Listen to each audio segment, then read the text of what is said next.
We know of Canada being this place where people came for freedom, but what did they do when they got here? She was a washerwoman, and now everyone knows this story about Mrs. Pipkin, and I feel truly honored to be able to present her to the public.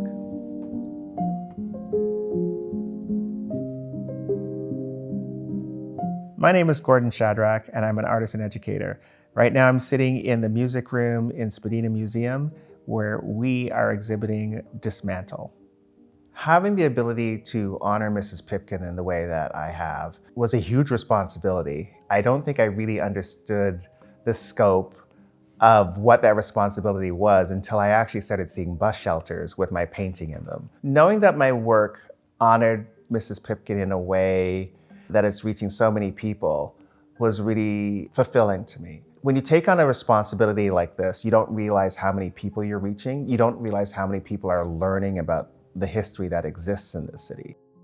So that was an incredible feeling to know that we've taken someone who had a humble existence, a freedom seeker that came to Canada that not too many people knew about, and making her the center of this entire exhibition is really significant. And I think it really does honor the legacy of who she was and who her husband was and who her family was, that we've been able to encourage people to learn more about the Pipkins and to learn more about freedom seekers who came to Canada and what their lives were like. I think by reimagining and putting it in this context of her being the homeowner only drives a curiosity of what life really was for people who came to Canada, the formerly enslaved people. What we did with this show enabled people to give us direct feedback. So we have an element where people can either write their responses about how they felt about the show on sticky notes or in a journal. And in reading those responses, the positivity and even the emails that I've been getting directly into my own email have been so appreciative about the show and the conversations I've had with visitors when they were here. I wasn't expecting words like transformative.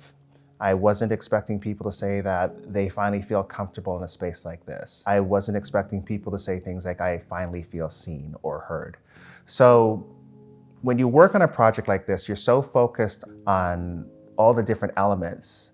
And then when they finally come together and you realize they actually have an impact on the visitors and people here, it's really uplifting. It really is something that fills me with pride.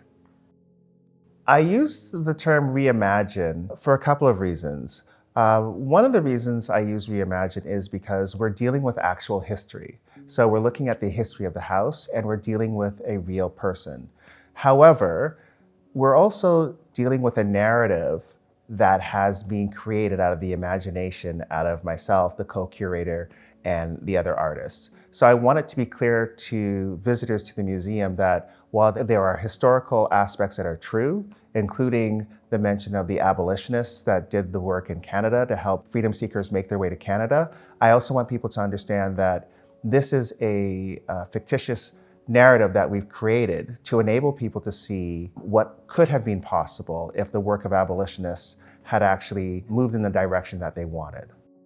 I heard from a lot of the people who visited that they hadn't seen anything like this before. They hadn't experienced anything like this before. I wouldn't have imagined anything like this.